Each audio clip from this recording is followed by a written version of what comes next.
So we're here at a very spectacular spot in Donegal that we're not going to name, because one of the problems with naming it is it means everybody tries to go to the same place.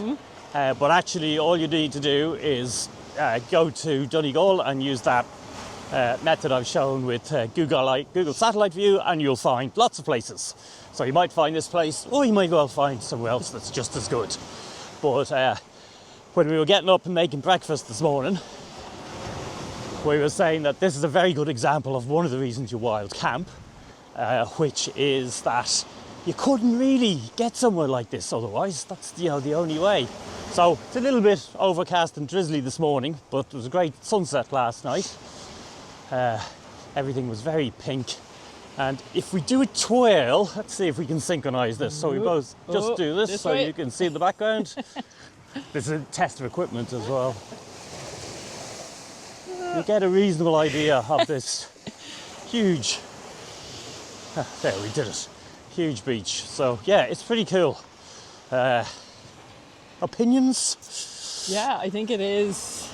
Like, this is why people often prefer to wild camp, because you get to sleep right beside the sea and wake up and have your coffee looking out at this beautiful location. And there was like a few people, a few other tents. Sorry, the dog's having a sniff. There was a few other tents, but like everyone was cleaning up after themselves and, respecting the area. And we noticed another place we camped last night, and then also just stopping off at places.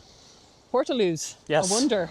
Yes, Donegal is impressing us in comparison with some other counties. And a lot more just, accepting that people will camp. There are no camping signs except on one beach that is very busy, so I can completely understand why they don't want people camping and even there they have like, it's a very sort of like request that you do not camp here without permission, and here's a place where you can camp. Yes, which is like 2 minutes drive down the road, and it's not a private campsite. Yeah. It's somewhere where caravans and camper vans can pull in, and obviously there's more space, so they're trying not to clutter up the car park for a very popular beach, which is just sensible. Yeah. And then it's like a sign not to dispose of camper van waste, and just like bring your rubbish with you.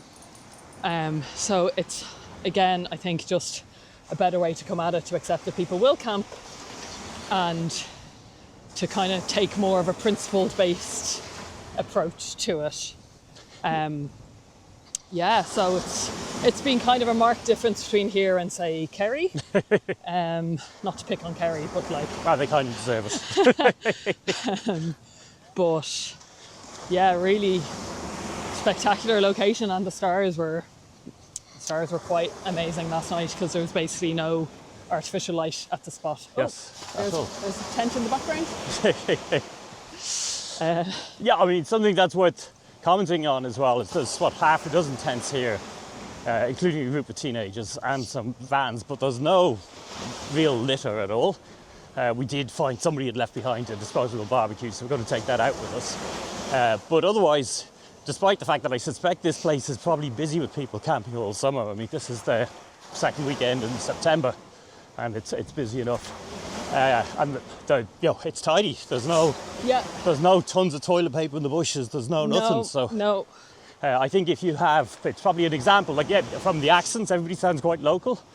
So it's probably an example of where, if you have a culture of not forbidding everything, actually people are relatively sensible. And okay, the odd person isn't, but I'm certainly quite happy to tidy up after them in order to keep this sort of spot going. Yeah, there's some rubbish there down the tree. But is that a tent? Yeah, we've just spotted some rubbish, but it's the first. Some bad person. It's old. Oh, yes. Yeah, that's a tent. But that can always happen. Yeah. So I don't think everybody's not going to be perfect. Yeah, a few people behaving that way is a reason to just ban things. I don't think banning things works anyway.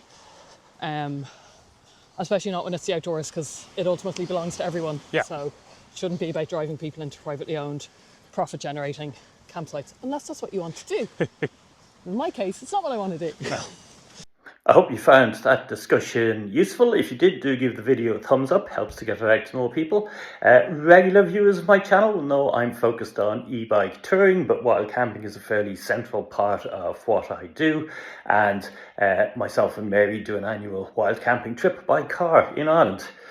So we've done a couple of interviews already around wild camping, fears around it, ethics around it, which you'll find on the channel, and we'll continue to do little bits every year. We have a second interview coming up with which will be published in a week or two, where we talk about our gear and what you sacrifice basically when you make everything as small as possible as you can for touring. And it's not just that it costs extra, it's also sacrificing comfort, but that's basically aimed at people who maybe haven't done much wild camping and are interested in getting going. And part of the message is you don't need that much. So subscribe to the channel. You should see that popping up in your feed, I'd say, in a couple of weeks.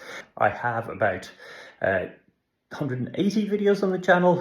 They're mostly concerned, as I said, with bicycle touring by e-bike, equipment, batteries, all those sort of issues. And then I have my day-to-day diaries as I've toured Ireland, Scotland, and the northern Spanish states this summer. So those hopefully are all of interest. You can follow those sort of adventures live if you give my Instagram a follow, which is also called eBike Touring Life. Because while it takes me time to edit these YouTube videos together with Instagram, I can post stuff from the side of the road instantly, so you can find out what I'm doing right now. And then the last thing I wanted to say to you is do read the video description, because I'm going to put links in there to other relevant information. And if you've got questions or comments to make on the content, please do post a reply. I check them pretty regularly. I reply to anything that's anyway serious. In this case, I'll also be passing them on to Mary, and we could use those as the basis of a future video. Thanks for watching. I hope those of you who've come purely for the wild camping angle might also be interested in the cycling angle. Have a look at the rest of those videos, and perhaps one day I will see you on the road.